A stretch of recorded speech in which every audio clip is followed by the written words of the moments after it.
बिस्मिल्लाहिर्रहमानिर्रहीम, अस्सलाम वालेकुम। मैं हूं सलमान हैदर। दुआ परवरदिगार से कि उसने आपको और आपके अहले खाना को अपनी हिफ्ज़ो मान में रखा हो। आप समझ आई सर, वो F-15 का प्रोटोकॉल, वो शहबाज शरीफ साहब का कॉकपिट पे आके मोहम्मद बिन सलमान साहब का शुक्रिया अदा करना, अचानक से army chief general Asif Munir साहब का शाही महल के अंदर मौजूद होना, 21 तोपों की सलामी लेना, गार्ड ऑफ ऑनर लेना, ये अचानक क्या हो रहा था सर? और सर उसकी और इससे बड़ी क्या खबर है कि रात भर इस्लामाबाद की एक एक सड़क को सऊदी परचम से सजा दिया गया। मैं सऊदी अरब से ताल्लुकात की बात नहीं कर रहा सर, कि शायद ताल्लुकात की बिना पर हो रहा है। जो खबर मेरे पास है ना सर, वो खबर एंड है। ये क्या हो गया सर? अपनी जात की सिक्योरिटी मांग ली है जी सऊदी अरब ने। ये क्या है किरदार पाकिस्तान का, किस बिना पर?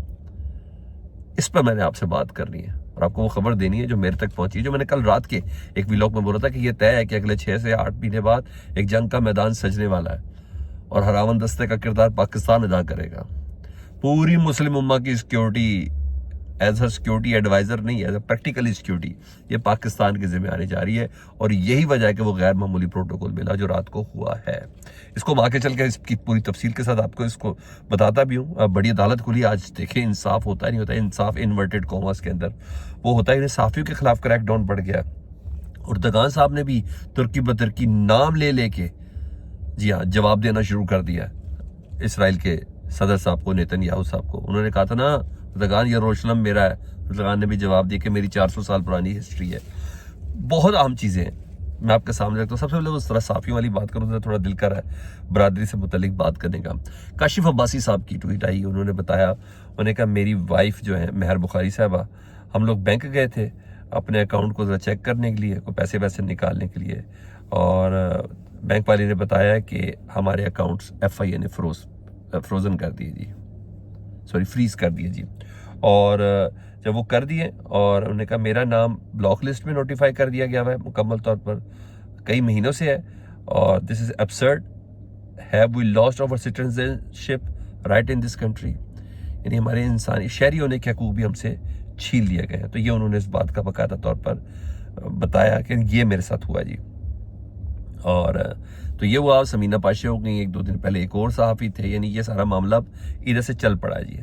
यहाँ तो ये बात हुई, और फिर खैर कई ऐसे हैं जो मुस्लिम लीग नून को, इस्टेब्लिशमेंट को सपोर्ट करते हैं, लेकिन उन्होंने भी कहा कि यार ये कोई तरीका तो नहीं है, ये बड़े अपसेट सा बिहेव है, ये होना नहीं चाहिए था कि उनके अकाउंट्स होने चाहिए। हालांकि ये बाकी जब लोगों के अकाउंट्स बंद हो रहे थे उस पर बोलते हैं। लेकिन बहरहाल कल मरियम औरंगजेब साहब रात को एक्टिव हुई, क्योंकि रिजवान रजी साहब ने जो कमेटी थी स्टैंडिंग कमेटी, उसके सामने उन्होंने अनकंडीशनल अपॉलॉजी भी मांगी थी, लेकिन उन्होंने माफ़ी नहीं मांगी, माफ़ी उनको नहीं मिली।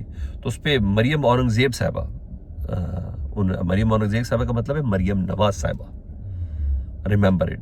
मरियम औरंगजेब साहबा खुद से ट्वीट नहीं कर सकती, मरियम नवाज साहबा को एतमाद में लिए बगैर, ठीक है, क्योंकि मरियम नवाज साहबा बहुत रिस्पेक्ट करती हैं रिजवान रजी साहब की।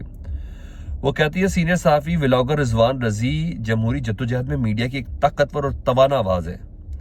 इनके नुक्ता नज़र और अंदाज से बजा तौर पर इख्तलाफ हो सकता है, लेकिन अपनी किसी गलती पे माजरत तलब करने वालों को मश्क सितम बना लेना भी किसी महज़ब करीने का इजहार नहीं है और ना ही मुआशरती अदाब के मुताबिक है।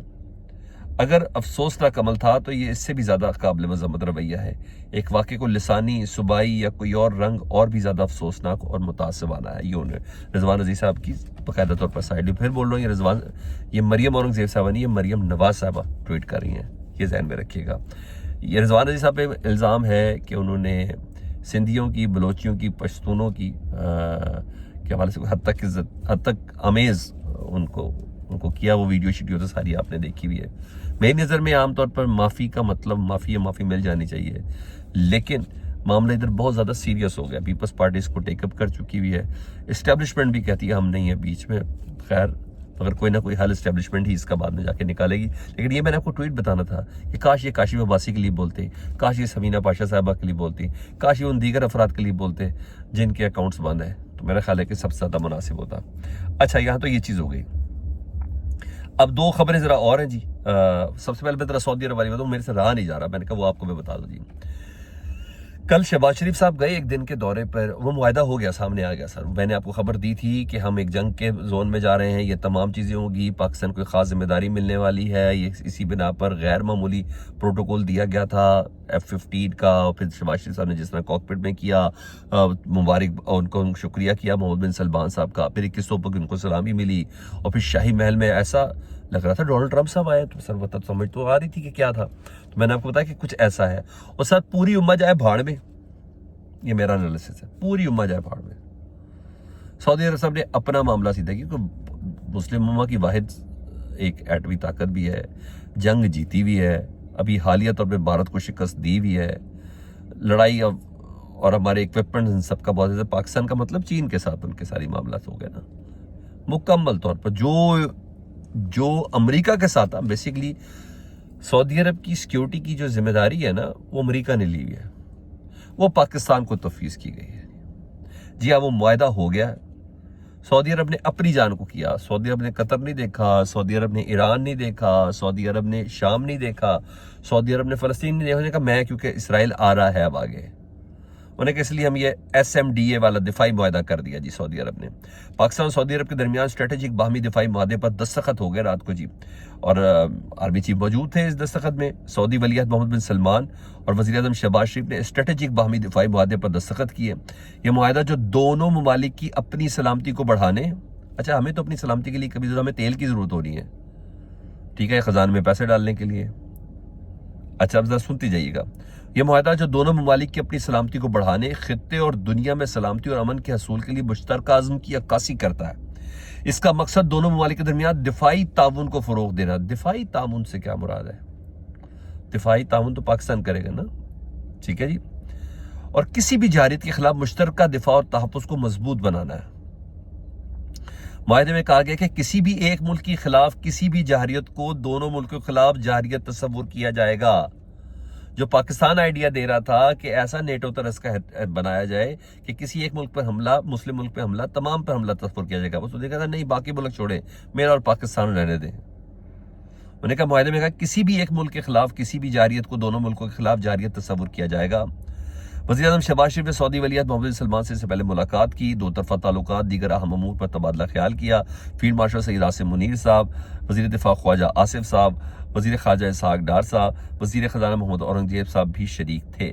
सऊदी शाही महल आमद पर वज़ीर आज़म शहबाज शरीफ का पुरतपाक इस्तकबाल हुआ था, गार्ड ऑफ ऑनर दिया गया था और आपको पता है F-15 से उनका इस्तकबाल किया गया था। तो अब ये तो कम अज़ कम इस बात की समझ आ गई कि जो गैर मुल्की ताकतें, अरब शहज़ादा बिन सलमान, इमरान खान से मुतल्लिक़ उन्होंने कुछ नहीं है सर, सिक्योरिटी दे दी है। इधर से आप ज़रा ठंड पड़ गया में। और जब मैंने कहा था आपको कल शाम के व्लॉग में कि अगर जब ये जंग वाला मामला खुल गया कि 1 और 1 हो जाएगा, हम तो सवाब समझ के इसराइल से लड़ेंगे, ऐसे ही सीधी सी बात, तो हमारे पास ये काफ़ी है। हाँ, इस्तेमाल होंगे। मुझे सिर्फ सऊदी अरब के साथ इस वाले इस्तवार के साथ मुझे वो है, क्योंकि करीब उनको लड़ना वड़ना तो आता नहीं है, तो हम एक किराए के फाइटर के तौर पर जा रहे हैं। ये ज़्यादा बेहतर होता मुस्लिम उम्मा इकट्ठे मिलके एक प्लेटफॉर्म ऐसा बनाती, मगर फिर वो सबके, आपको पता है ऐसे, तभी तो उसमें इतनी मक्खन पोशी भी इतनी ज़बरदस्त तरीके, खुशामद भी इतनी ज़बरदस्त तरीके से ये दोहा इलामिया के अंदर की गई कि पता चल गया कि उनके पल्ले कुछ भी नहीं है। तो बहरहाल मुबारक उन लोगों को जो समझते थे कि पाकिस्तान में डॉलर आएंगे जी, अब डॉलर आएंगे, अब छप आएंगे जी।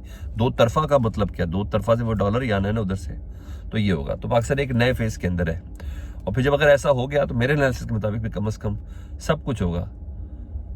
ये सिस्टम अब चलेगा, ये वज़ीर अब वज़ीर ही रहेंगे 5 साल के बाद भी।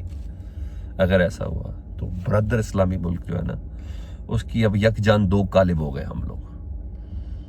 जी हाँ, यकजान 2 कालिब हो गए। तो ये एक था जो बहुत बड़ी पेशरफ्त है, बहुत ही बड़ी पेशरफ्त है। अब आओ जरा दीगर कुछ खबरें। और फिर इसके साथ क्या हुआ, फिर जो रात को इस्लामाबाद की सड़कों पर सऊदी अरब के झंडे लहराए गए हैं, पाकिस्तान और सऊदी अरब के, लग रहा था सऊदी अरब फतह हो गया और पाकिस्तान फतह हो गया, दोबारा से आज़ाद हो गया जी। और सड़कों पर तो यार लाइटिंग थी, पाकिस्तान सऊदी अरब के झंडों की अलग अलग हो रही थी सर, ताकि रात को ये काम शुरू हुआ सर। देखें पाकिस्तान ने भी कुछ अपनी जमा मानस की होगी, लेकिन मैंने आपको अपना एनालिसिस इसके साथ दे दिया। दूसरी आम खबर आज जी, चेयरमैन PTA को ओहदे से बरतरफ किया गया था। तो जस्टिस बाबर सत्तार साहब के फैसले के खिलाफ आज अपील लग गई। वो इस्लामाबाद हाई कोर्ट जो कहता था कि नहीं अपील तो मेरिट पे लगेगी, वो उन्होंने मेरिट लगा दिया जी। 11वें 12वें नंबर के जज जस्टिस मोहम्मद आसिफ जैसे इनाम अमीन मिनहास आज समाअत करेंगे और उम्मीद की जा रही है कि जनरल साहब जो हैं, रिटायर्ड जनरल साहब, जिनको जस्टिस बाबर सत्तार साहब ने कहा था कि इनको इस ओहदे पे से बरतरफ किया जाए क्योंकि ये मेरिट के ऊपर नहीं आए, उनको आज बहाल कर दिया जाएगा। तो मामला किसी रिटायर्ड जनरल का तो फिर मुस्तफीद तो करना ही करना है। उधर खबर बीबीसी ने भी दी है और मुबशर जैदी साहब भी खबर दे रहे हैं कि इमरान खान साहब के मिलिट्री सेक्रेटरी साहब ने कल तोशाखाना, एक तो आज भी समाती उमलती कि कल तोशाखाना 2 केस में ना उन्हें बयान दिया। उन्होंने कहा है कि खान को मिलने वाले तहाइफ की ओपन मार्केट में कीमत 7 करोड़ रुपए थी, जबकि उन्होंने इन तहाइफ की 59 लाख रुपए लगवा दिए। मिलिट्री सेक्रेटरी को इन बातों को कैसे पता? अच्छा जी, जबकि इन्होंने इन तहाइफ की 59 लाख रुपए लगवाई थी, जिसमें से 29 लाख की रकम सरकारी खजाने में जमा करवाई गई थी। ये आज चाहिए इनकी गवाही? ओके, अब मिलिट्री सेक्रेटरी हैं और ये हैं भी ये ब्रिगेडियर रैंक है, तो कोई छोटी चीज़ तो नहीं होंगे ना सर, तो समझ आ रही है। वैसे सिर्फ सवाल ये पूछा जा रहा है सोशल मीडिया पे कि क्या मिलिट्री सेक्रेटरी को गैर मुल्की तहाइफ की कीमतों का इल्म होगा? इस केस में इमरान खान पर नैब का इल्जाम ही 3 करोड़ 28 लाख रुपए का है और जो कीमत इन्होंने लिखी वो 6 करोड़ 40 लाख रुपए बनती है। तो फिर सच्चा कौन हुआ? इस केस में इस्लामाबाद हाईकोर्ट का जमानत के हवाले से फैसला भी पढ़ लें तो वो ये ही है। पहले यहाँ चीज़ें हैं और फिर इसके साथ ही 2 चीज़ें और हैं जी। आज मैंने आपको बताया वो तोशाखाना केस जो है वो समाअत से अलग चला गया है, अब आज उसकी समाअत नहीं होगी। कहा तो ये जा रहा था कि बड़े रेगुलर होनी है, लेकिन फिर अचानक से 1 घंटे बाद ये फैसला मुलतवी किया गया है। उधर पाकिस्तान बकौल पाकिस्तान के जी बाकायदा तौर पर मैच रेफरी ने माफ़ी मांग लिया जी। मैच रेफरी ने माफ़ी मांग लिया और फिर उसके बाद प्रेस कॉन्फ्रेंस की। ये मुझे अच्छा लगा मोहसिन नकवी साहब का जेस्चर के पुराने चेयरमैन पीसीबी साथ रखे हुए थे, नजम सेठी साहब को साथ रखा हुआ था, रमीज़ राजा साहब को साथ रखा हुआ था, लेकिन जो जुमले उन्होंने बोले वो बड़े हैरान कुन थे। वो कह रहे थे कि स्पोर्ट्स को सियासत से बालतर होना चाहिए। अब ये मोहसिन नकवी साहब को तो सूट नहीं करता ना, क्योंकि वही मोहसिन नकवी साहब है जिन्होंने सियासी बुनियादों पर पाकिस्तान के सबसे बड़े स्पोर्ट्समैन जी, क्रिकेट खेलने वाले, सियासी बुनियादों पर अच्छे ऑलराउंडर, वनडे वर्ल्ड कप जिताने वाले इमरान खान साहब, उनका नाम और तस्वीर हर जगह से गायब किए हैं। तो ये सियासत नहीं थी क्या? सवाल है मेरा भी और कुछ और लोग भी पूछ रहे हैं। तो बहरहाल ये कहते हैं कि मैच रेफरी एंडी पाइक्राफ्ट ने माफ़ी मांगी थी, तब पाकिस्तान ने मैच खेला है। तो बहरहाल अब देखें क्या होता है। अब तो सही मज़ा तो तब आएगा 21 तारीख का मैच। कल के मैच में पाकिस्तान ने जो किया है वो भी आपने देख लिया, जिस तरीके से किया वो भी देख लें। असल बदला वैसे वो होता ज़्यादा मुनासिब बात थी, मुझे तो ऐसे लगता है जी। तुर्क सदर रजब तैयब एर्दोगान ने भी नेतन्याहू का जवाब दिया। नेतन्याहू साहब ने ये कहा था ना, अल-कुद्स हमारा है जनाब एर्दोगान, ये आपका शहर नहीं है, ये हमारा शहर हमेशा हमारा ही रहेगा, दोबारा कभी तकसीम नहीं होगा। तो रात को रजब तैयब एर्दोगान, यार धमकियों से आगे आ जाओ यार, बस कर दो ये, ताकि कसम सब ने लगता है पाकिस्तान की पंजाबी फिल्में देखी हुई है। वो कहते तुर्क सदर रजब तैयब एर्दोगान ने नेतन्याहू को जवाब दिया कि साल से इस्लाम का अलम बुलंद करने वाली एक कौम का फर्द होने के नाते एर्दोगान बोल रहे हैं, बताता चलूं कि हमने 400 साल बैतुल मक़दस की खिदमत का शरफ हासिल किया है। आज नेतन्याहू को शायद भूल हो कि ये याद दिला दूं कि शायद वो जान ले कि हमने ला इलाहा इल्लल्लाह इब्राहिम खलीलुल्लाह की हिकमत के साथ तमाम इब्राहिमी मज़ाहिब के मानने वालों के साथ सालों तक अमन व आफियत का शहर बनाए रखा है। मैं जानता हूं कि इन हिटलर जैसे लोगों का दर्द कभी कम नहीं होगा। हम नामजाज हाथों को बैतुल मक़दस को नापाक करने की इजाज़त नहीं देंगे। हम बतौर मुसलमान मशरिक़ बैतुल मक़दस पर अपने हक से 1 इंच पीछे नहीं हटेंगे। और जब अंदर घुस जाएगा तो तब करेंगे। घुसावत तो है, जब आते हैं वो दीवारें गिरिए के पास तो कैसे चुपेड़े चुपेड़े मार के निकालते हैं। बस करते हैं यार। सऊदी अरब ने पाकिस्तान के साथ होकर अपनी सिक्योरिटी को सेव कर लिया। पाकिस्तान कह रहा था कि सारी मुस्लिम उम्मा एक प्लेटफॉर्म पर जमा हो जाए, एक पे हमला, सब पे हमला तस्वर किया जाए। नहीं सर, मेरी तो समझ नहीं। आपके कोई आए तो मुझे कमेंट सेक्शन में जरूर बताएं। अपना बहुत ख्याल रखें जी। अल्लाहुम्मा सल्ली अला मुहम्मद व आले मुहम्मद।